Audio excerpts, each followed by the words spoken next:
Hello students, welcome back to our channel the pharma Pathshala. आज हम बात करने वाले हैं बायोस्टैटिस्टिक्स के एक बहुत ही important topic that is contour plot. इस टॉपिक में हम देखेंगे कॉन्टोर प्लॉट की थ्योरी, इसका न्यूमेरिकल और साथ ही साथ इसको कैसे ग्राफ पेपर के ऊपर प्लॉट किया जाता है। तो वीडियो शुरू करने से पहले स्टूडेंट जल्दी से आप सब्सक्राइब बटन को प्रेस कीजिए ताकि हमें मोटिवेशन मिले और हम इसी तरह की अच्छी वीडियोज आपके लिए फ्यूचर में लेके आते रहें। चलिए वीडियो शुरू करते हैं। स्टूडेंट, जब हमारे पास रिसर्च का बहुत सारा डेटा कलेक्ट हो जाता है तो मोस्ट ऑफ टाइम हम उसे क्या करते हैं, रिप्रेजेंट करते हैं बाय ग्राफिकल फॉर्म्स में। ठीक है ना, हम डिफरेंट ग्राफिकल फॉर्म में उसे रिप्रेजेंट करते हैं। जैसे आपको पता है कि पाई चार्ट में कर लेते हैं, हिस्टोग्राम्स में कर लेते हैं। तो उसी तरीके से हमारे पास एक अनदर टेक्नोलॉजी है दैट इज कॉन्टोर प्लॉट। अब इस प्लॉट के थ्रू हम क्या कर सकते हैं, जो भी हमारे रिसर्च का डेटा आता है हम उसको ग्राफिकल फॉर्म में रिप्रेजेंट कर सकते हैं। ठीक है, अब ग्राफिकल फॉर्म में भी कैसे रिप्रेजेंट करेंगे, बेसिकली हमारे पास टू स्ट्रक्चर होती है, 2 डायमेंशनल और 3 डायमेंशनल, मींस 3D, जिसको देख करके हमें ऐसा लगता है कि सामने कुछ बिल्कुल एकदम कुछ नेचुरल सा चल रहा है या कुछ होने वाला है ना।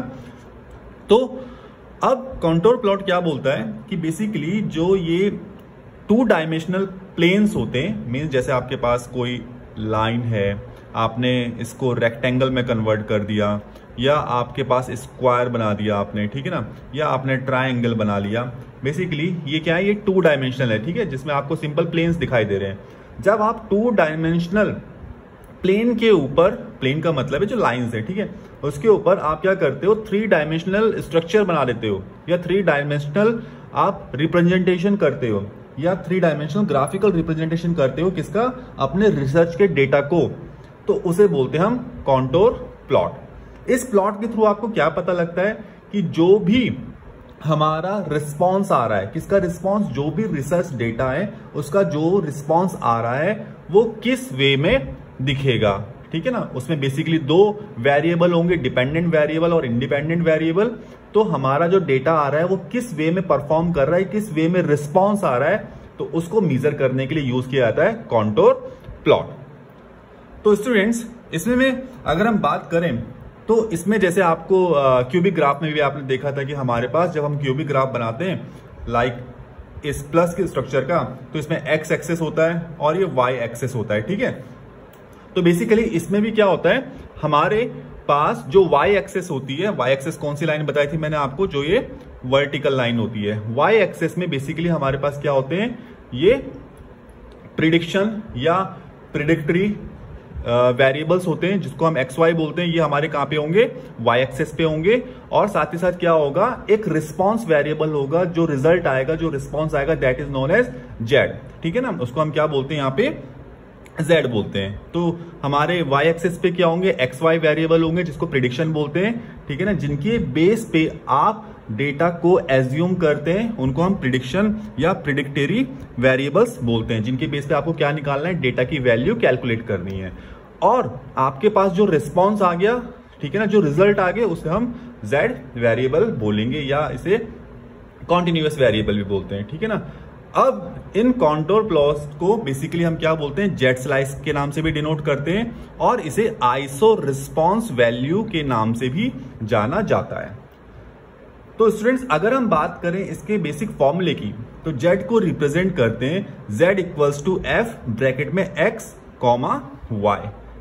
एक्स वाई क्या है, ये आपके एक्सेस हैं। ठीक है ना, जैसे कि हमने बताया था कि जो वाई एक्सेस होता है वो वर्टिकल होता है और जो एक्स एक्सेस होता है वो हॉरिजॉन्टल होता है, प्लेन होता है। ठीक है, तो नेक्स्ट चलते हैं स्टूडेंट इसके टाइप्स के बारे में। तो बेसिकली अगर हम कॉन्टोर प्लॉट की बात करें तो ये 3 टाइप से बनाया जा सकता है, या ये यूं कहें कि ये 3 टाइप्स का होता है। First rectangular, second ternary contour plot and third one is polar contour plot. चलिए फर्स्ट देखते हैं rectangular contour plot. So the first is rectangular या रेक्टेंगल कॉन्टोर प्लॉट। अब बेसिकली स्टूडेंट, जैसे कि नेम से ये रेक्टेंगल कॉन्टोर प्लॉट, तो अब इसमें क्या होगा, जो ये हमारा कॉन्टोर प्लॉट होता है बेसिकली कैसे शेप का होता है, रेक्टेंगुलर शेप का होता है। ठीक है ना, जो इसमें स्ट्रक्चर होगी, जो प्लेन होंगे वो क्या होंगे, वो रेक्टेंगल शेप पे होंगे और इसी में आपकी 3D या 3 डायमेंशनल स्ट्रक्चर बनेगी। जो रिस्पॉन्स आएगा वो 3D बन के आएगा, किस शेप में, इस रेक्टेंगुलर फॉर्म में। तो इसे बोला जाता है क्या, रेक्टेंगुलर कॉन्टोर प्लॉट। ठीक है ना। तो बेसिकली क्या करता है, इसके अंदर यहाँ पे आपको 3D स्ट्रक्चर देखने के लिए मिलेगी। और कैसी करेगी ये सिमेट्रिकल सरफेस पे, ये सिमेट्रिकल बिल्कुल सरफेस इसकी देखिए, बिल्कुल सिमेट्री है इसकी। असिमेट्रिकल सरफेस कैसी होती है, जैसे ये मैंने बना दिया, ये असिमेट्रिकल, इसकी कोई सिमेट्री नहीं लग रही है, ठीक है ना। तो सिमेट्रिकल सरफेस है क्योंकि आपको रेक्टेंगुलर दिखाई दे रहा है। तो इस सरफेस पे क्या दिखाएगा, एक सेंट्रल पीक आपको बना के दिखा देगा, ठीक है ना। तो इसको बोला जाएगा क्या, रेक्टेंगुलर या रेक्टेंगल कॉन्टूर प्लॉट। चलिए नेक्स्ट मूव करते हैं टर्नरी कॉन्टूर प्लॉट। अब टर्नरी कॉन्टूर प्लॉट क्या होता है स्टूडेंट, बेसिकली इसमें जो हमारा रिस्पॉन्स आता है या प्लेन जो होते हैं वो कैसे होते हैं, वो ट्राइंगल के शेप में होते हैं। So that's why it is known as ternary contour plot. इसमें 3 साइड होंगी, ठीक है ना, A B C या XYZ, हम इसको कुछ भी नाम दे सकते हैं, ठीक है। और जो भी रिस्पॉन्स आएगा 3D फॉर्म में, 3 डायमेंशनल में, वो इसी ट्राइंगुलर शेप में या इसके अंदर ही वो आएगा, ठीक है। अब बेसिकली इसके अंदर क्या होते हैं, 3 एक्सप्लेनेटरी वेरिएबल्स होते हैं स्टूडेंट्स। एक्सप्लेनेटरी वेरिएबल्स क्या होते हैं, जो एक्सप्लेनेशन का काम करते हैं, जो उस डेटा को एक्सप्लेन करते हैं कि ये डेटा कैसा है, किस टाइप का है, ठीक है। अब 3 है इसके अंदर, जैसे आपको दिखाई दे रहा है कि ट्राइंगल के कितने साइड्स हैं, 3 साइड्स हैं, तो इसीलिए इसके अंदर 3 एक्सप्लेनेटरी वेरिएबल्स होते हैं। और क्या आएगा, एक रिस्पॉन्स आएगा, ठीक है ना, या एक रिस्पॉन्स वेरिएबल होगा जो आपका रिजल्ट आएगा, एक रिजल्ट निकल करके इसमें से आएगा, ठीक है। तो इसे क्या बोलते हैं हम, टर्नरी काउंटर प्लॉट। और जो स्टूडेंट इसमें से जो रिस्पॉन्स निकल करके आएगा वो कैसा होगा, वो हाइट की तरफ जाएगा, इस और, ठीक है ना, बिल्कुल कैसा जाएगा, हाइट की ओर जाएगा, ठीक है। और इसको बोलते हैं हम टर्नरी स्पेस या टर्नरी काउंटर प्लॉट। नेक्स्ट चलते हैं पोलर काउंटर प्लॉट की तरफ। तो स्टूडेंट पोलर काउंटर प्लॉट क्या होता है, जैसे कि मैंने यहाँ पे एक सर्कल बनाया हुआ है, बेसिकली ये किस फॉर्म में होता है, सर्कुलर फॉर्म में होता है। और स्टूडेंट हर सर्कल का जो मिड पॉइंट होता है, जो ओरिजिन पॉइंट इसे हम बोलते हैं, ठीक है, यहां से इस ओरिजिन पॉइंट से सर्कल के एंड तक जो लाइन जाएगी इसे हम क्या बोलते हैं, radius. It is denoted by R, ठीक है। अब इस R से हम क्या बनाएंगे, एंगल बना देंगे, ठीक है ना। इस एंगल के बीच में जो एंगल बनेगा, सॉरी, इस एंगल को हम क्या बोलते हैं, थीटा बोलते हैं, ठीक है, थीटा बोलते हैं इसको। और स्टूडेंट याद रखिएगा, जो ये एंगल बनेगा हमेशा पॉजिटिव साइड की तरफ ही बनता है, किसकी, एक्स वाली साइड और पॉजिटिव साइड। जैसे कि आपको याद होगा ये एक्स एक्सेस वाली लाइन होती है, ठीक है ना, इसका पॉजिटिव साइड ये होता है, नेगेटिव साइड ये होता है, ठीक है।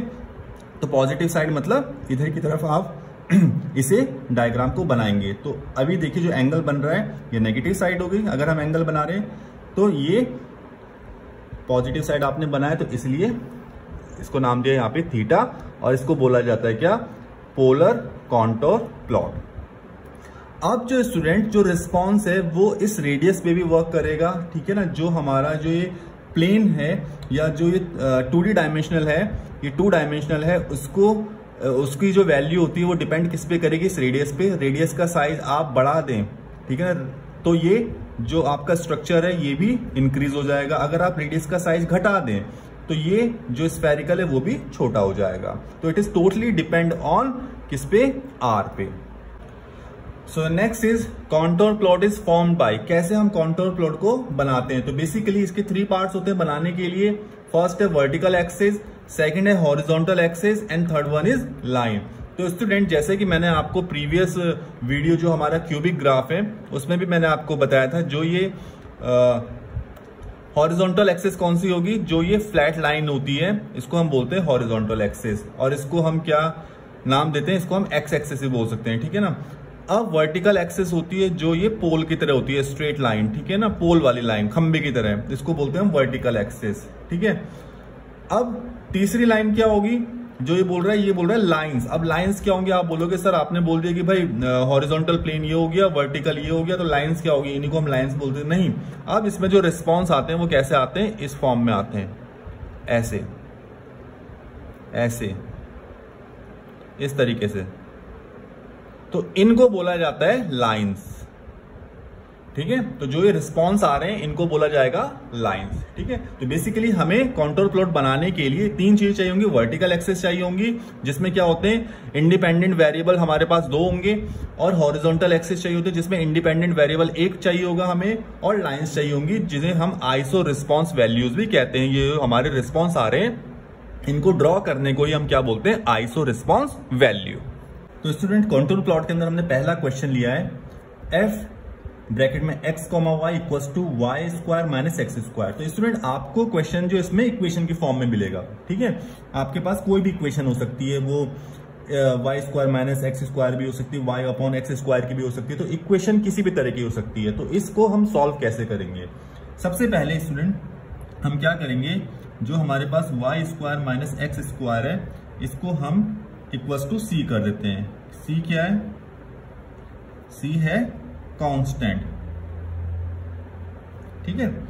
अब अगर आप देखेंगे बेसिक मैथमेटिक्स को, Y square minus x square आपको याद होगा A square minus B square का फॉर्मूला है, इक्वल्स टू क्या होता है, ए प्लस बी और ए माइनस बी, ठीक है ना।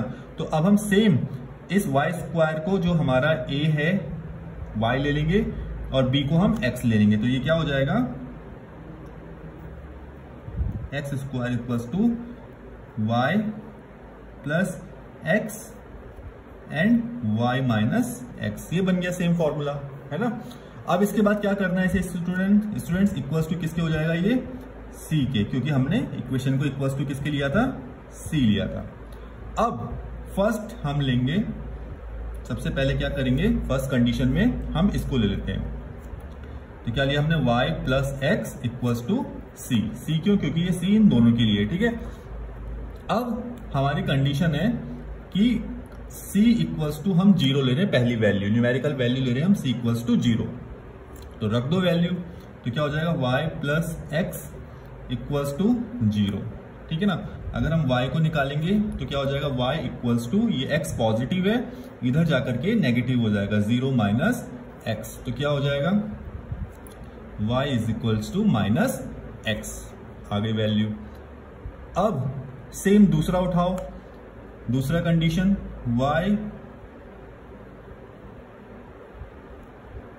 y minus x equals to क्या लिया हमने, 0।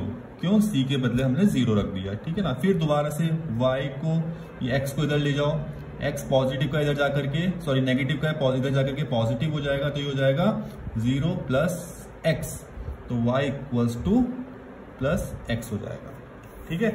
तो ये हमारे पास इक्वेशन आ जाएंगे दोनों। अब स्टूडेंट हम क्या करेंगे, 2 आ गए हमारे पास वैल्यू, हमने पहली कंडीशन में क्या लिया, 0 लिया। अब हम लेंगे c इक्वल्स टू 1। पहली कंडीशन में हमने लिया c इक्वल्स टू 0, अब दूसरी कंडीशन में ले रहे हैं c इक्वल्स टू 1। अब मतलब c के बदले 1 रखो। फिर दोबारा से वही कि हमने क्या करा, ये वाली इक्वेशन ली, y plus X is equals to, अब यहाँ पे क्या हो जाएगा, c के बदले 1, ठीक है। अब इसको सॉल्व करो, y इक्वल्स टू, ये x पॉजिटिव का इधर जाकर के नेगेटिव हो जाएगा, 1 माइनस एक्स, तो y, ठीक है, ये सेम रहेगा, इतना आ जाएगा। अब दूसरा उठा लो, ये वाला पोर्शन, y माइनस एक्स, ठीक है, ये वाला ले लिया हमने, c के बदले 1। फिर दोबारा से निकालो, y इक्वल्स टू, ये माइनस का इधर जाकर के पॉजिटिव का हो जाएगा, तो ये क्या हो जाएगा, 1 प्लस एक्स। इस तरीके से हमारे पास ये इक्वेशन आती है, ठीक है। अब इसी तरीके से आप c इक्वल्स टू 2 लेंगे, c इक्वल्स टू 3 लेंगे, 4 लेंगे, 5 लेंगे, तो वो डिपेंड करता है आप कितने भी नंबर ले सकते हैं, बट बेसिकली हम 2 या 3 तक ही लेते हैं, ठीक है ना। 2 में भी हमारा काम चल जाता है। तो अब इनको प्लॉट कैसे करना है? अब प्लॉट करने के लिए सबसे पहले हमें ग्राफ पेपर पे ये हमें बनाना होगा, ठीक है। जैसा कि आपने क्यूबिक ग्राफ में बनाया था, ये x होता है, ये y होता है, ये y नेगेटिव होता है, ये x नेगेटिव होता है, ये x पॉजिटिव होता है, ये y पॉजिटिव होता है, ठीक है, जैसे कि आपको पता है। सेंटर में क्या होता है, 0, फर्स्ट वैल्यू 1 2 3 4 5 ऐसे नंबरिंग है, ठीक है। अब वैल्यूज पुट करनी है। वैल्यूज किसकी पुट करेंगे स्टूडेंट, यहाँ पे हमेशा c की। सबसे पहले वाले कंडीशन में हमने क्या लिया था, c इक्वल्स टू 0 लिया था, फिर c इक्वल्स टू 1 लिया था। ऐसे हम c इक्वल्स टू 2 भी ले सकते हैं आगे, ठीक है। तो सबसे पहले हमने लिया था 0, तो 0 कहां पे होता है स्टूडेंट, मिड में, ठीक है। अब इसको प्लॉट कैसे करते हैं? वैसे इसको हम u की फॉर्म में, कैसे फॉर्म में, इस तरह से हम प्लॉट करते हैं। अगर हम 0 से प्लॉट करने जाएंगे तो ये क्या हो जाएगा, कहीं ना कहीं टच होगा। तो 0 को प्लॉट हम कैसे करते हैं? हमेशा इस क्रॉस सेक्शन में ऐसे करके, ठीक है ना, 0 को ऐसे। और याद रखिएगा स्टूडेंट, इसमें दोनों तरफ काउंट करते हैं, पॉजिटिव भी और नेगेटिव भी। मींस अगर x की वैल्यू जैसे एक पॉजिटिव आ रही है तो दूसरी हम नेगेटिव वाली को भी कैलकुलेट करेंगे, मतलब शो करेंगे। देखिए कैसे करेंगे, ध्यान से देखिएगा। तो 0 की वैल्यू क्या आती है? 0 बिल्कुल मिड में आता है, तो हमने इसको क्रॉस सेक्शन में दिखा दी कि लाइन इससे होकर के जाएगी।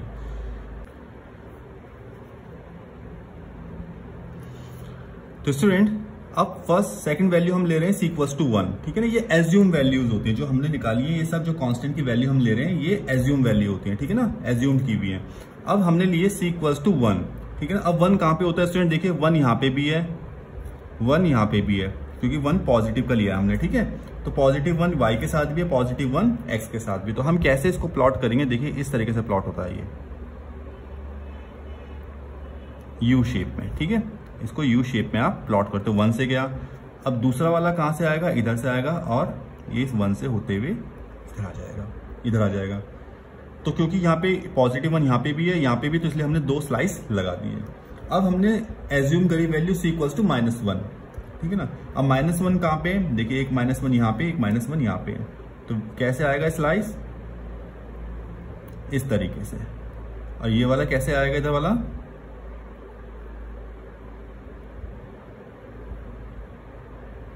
इस तरीके से। तो इसने दोनों माइनस को टच कर दिया। अब इस तरीके से अगर आप 2 ले रहे हैं, ठीक है ना, तो 2 की वैल्यू स्लाइस कहां पे जाएगी? 2 का यहाँ पे 1 2, तो ये यहां से आ जाएगा, पॉजिटिव 2 है ये, ठीक है। तो पॉजिटिव 2 की स्लाइस कहां से आ जाएगी? इस तरीके से रिस्पॉन्स आ जाएगा वी शेप में, सॉरी यू शेप में। नेगेटिव 2 सपोज करो आपने नेगेटिव 2 लिया, नेगेटिव 2 रिस्पॉन्स किया है, तो कहां से आएगी? सॉरी पॉजिटिव 2 में तो एक यहाँ पे से आ गया, दूसरा पॉजिटिव 2 आ गया इस जगह से। नेगेटिव 2 में पहला नेगेटिव 2 कहां से आएगा? ये देखिए यहाँ पे नेगेटिव 2, तो एक स्लाइस आ गया आपकी यहां से, और दूसरा स्लाइस आ गया आपका इस तरीके से। तो आप अगर देखेंगे तो ये कैसे बन रही है? ये स्लाइस फॉर्म में बन रही है। इनको बोलते हैं जेड स्लाइस और आइसो रिस्पॉन्स, ठीक है। तो इसको बोलते हैं हम जेड स्लाइस और आइसो रिस्पॉन्स। तो कहने का मतलब क्या स्टूडेंट्स, आपको जो c है कांस्टेंट है वो एज्यूम करनी वैल्यू 0 +1 -1 +2 -2 प्लस और माइनस दोनों में ले सकते हैं, फिर उसको इस पे प्लॉट करना होता है, ठीक है। ये कैलकुलेशन का क्या रोल है? आपके माइंड में डाउट होगा सर ये कैलकुलेशन क्यों की? इसको हमें सॉल्व करना होता है सॉफ्टवेयर। तो मैंने सॉफ्टवेयर की कैलकुलेशन आपको यहाँ पे सॉल्व करके दिखा दी, ठीक है ना। तो वो सॉफ्टवेयर इंटरनली उसको कैलकुलेट करके रिस्पॉन्स की फॉर्म में 3D डायग्राम की फॉर्म में देने की कोशिश करता है। तो इस तरीके से हम इसे सॉल्व करेंगे।